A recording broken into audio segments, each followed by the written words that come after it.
الحمد لله والصلاة والسلام على رسول الله وعلى آله وصحبه وسلم تسليما كثيرا مزيدا إلى يوم الدين أما بعد. Alhamdulillah thumma alhamdulillah for the great blessing of living to reach Ramadan. A true blessing. A blessing many in their graves desperately wish to have an opportunity at. A blessing many onlookers will regret they did not take advantage of.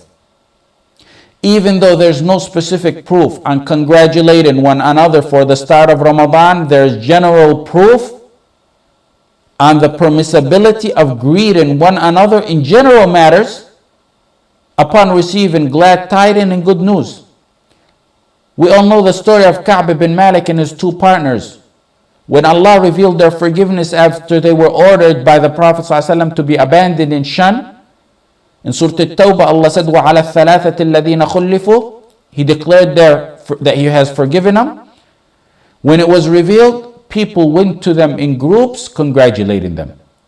Ibn al-Qayyim rahimahullah and Zad al-Ma'ad commenting on the story said, that's proof that any imanic blessing is something one may embrace another on and congratulate him for.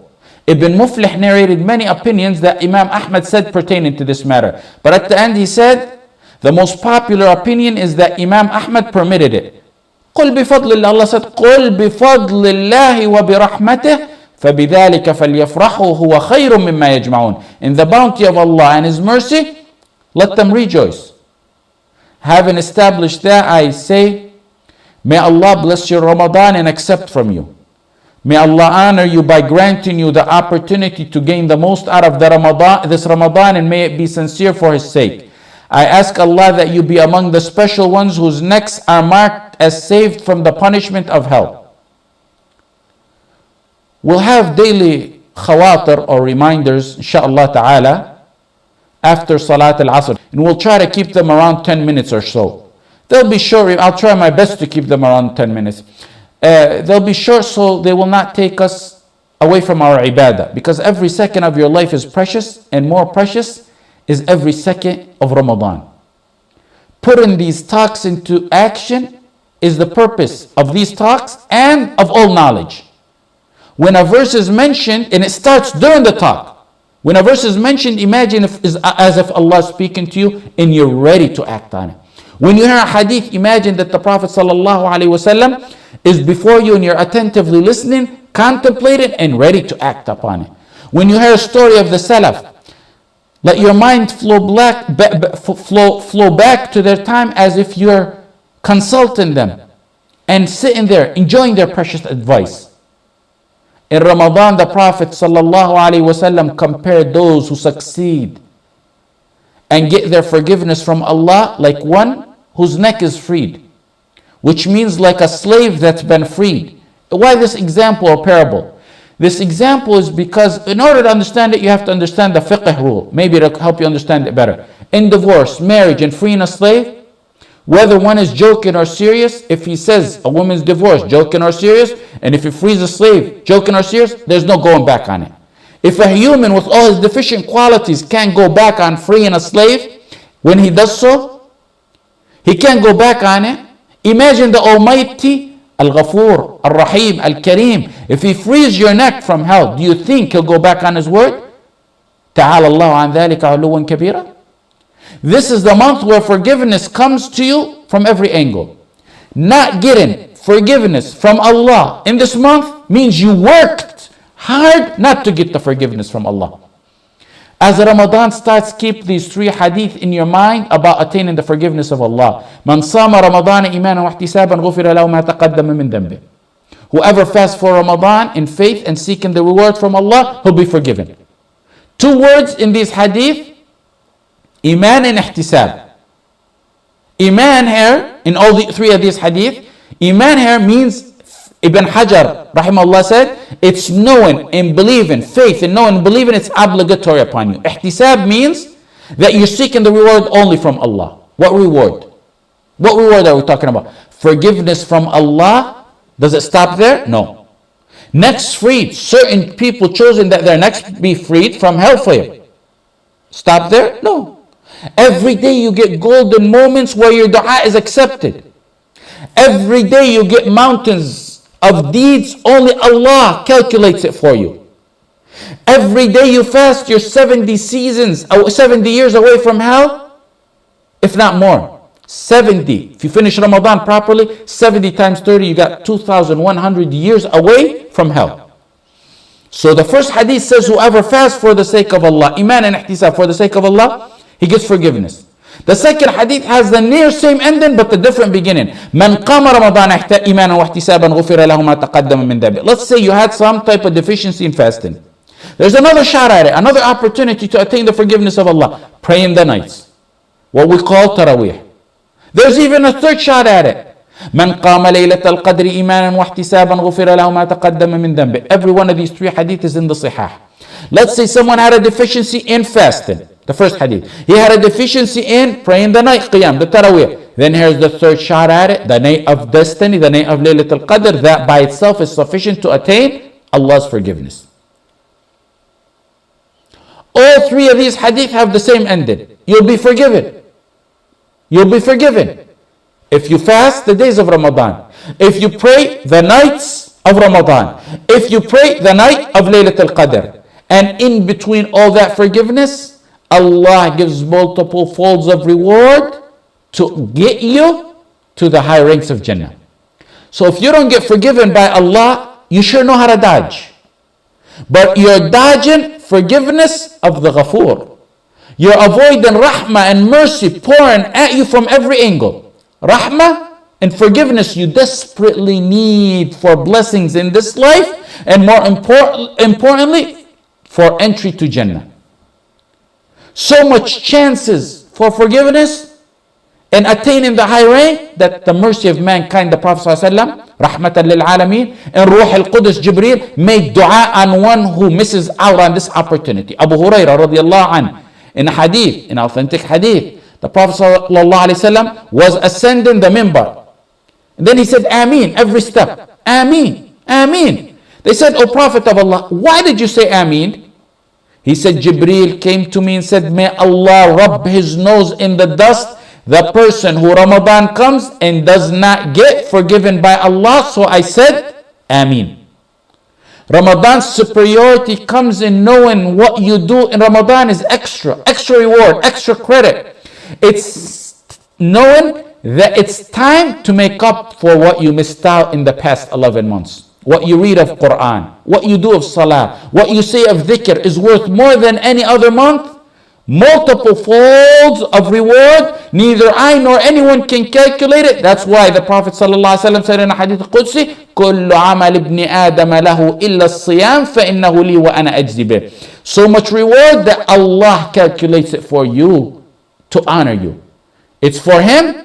He says it's for me and I shall reward you. The reward continues to elevate in its value until it reaches the summit peak of reaching being worth 83.33 years, 1,000 months. One rak'ah in Laylat al-Qadr ends up being worth as if you did it for 30,000 nights. One subhanallah will end up worth it as if you did it for 30,000 nights.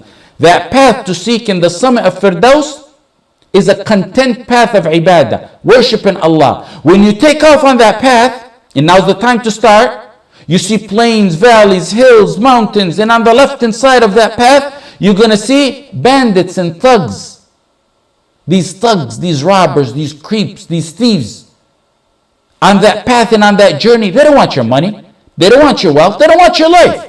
They want something more precious than all that, more dear than that. They're after your deen and your iman and your time to attain that. In order to reach safety and salvation, a person on that path and course needs guidance. He needs a map to direct him to the safe routes and the hiding spots when the bandits pop up, when to move faster, when to maintain a pace. And that's what we're going to be talking about in this khawatir, inshallah. In Ramadan, it's a virtuous season and a time for diligence. It's general throughout the year, but more so in Ramadan. It's our duty to recommend to each other the truth and the haqq, to inspire each other for ibadah and righteousness, as in Surah Al-Asr, وَتَوَاصَوْا بِالْحَقِّ وَتَوَاصَوْا بِالصَّبْرِ. No one is exempted from recommended, and no one is above accepting recommendation. Many in Ramadan veer off the course of what Ramadan was intended for. In some cultures, it's become a time for taking one away from Allah rather than taking him closer to Allah. It's become stripped of what it was intended for. Some spend it in vain, others in mubah, and others in clear sin. It is the few who stay on the path, avoiding the bandits, speeding their path on their way to Allah subhanahu wa ta'ala. The shaitan's been shackled and he's one cause of the sin. The other cause is your nafs. If one is worse in Ramadan, he can diagnose his nafs al-ammara bis-su' as having worse tendencies than the shaitan. Now is the time to subdue and defeat that nafs. And as the shaitan is shackled, you need to shackle your nafs al-ammara bis-su', the evil inclination. Just like the shaitan was shackled, you got to shackle your nafs al-ammara bis-su'. Ramadan is a therapy for one's iman, because as time goes by, your iman wears out. When you wash your clothes and wear them time and time again, you wear them out. When metal comes into contact with air and moisture over time, there's a process of oxidation called when it occurs, rust begins to form on the metal. And that's the hadith of the Prophet ﷺ, Abdullah ibn Umar and Tabarani. إن الإيمان لا يخلق في جوف أحدكم كما يخلق الثوب فاسألوا الله أن يجدد الإيمان في قلوبكم. Faith wears out of the heart like any one of your clothes wears out. So ask Allah to renew your faith in your hearts. You ask Allah and you act upon it too. Ramadan dusts your heart off. It repatches your clothes. It revives your iman and it ignites it for a takeoff. You start off this imanic therapy by directing your inclination, inflating your desires, shackling your inclination like the shaitan was shackled. If you leave eating and drinking and your wife, which is otherwise halal on normal days, this is a boot camp to train you never to do what's haram throughout the entire year. You must understand an important concept in your relationship with Allah. The process starts with you. It starts with you. You have to take the first step forward. In the Hadith al-Qudsi, Allah said, I am as my servant thinks of me. I am with him when he mentions me. You got to mention him first. You have to mention him first. You see the hadith? If he mentions me to himself, I mention him to myself.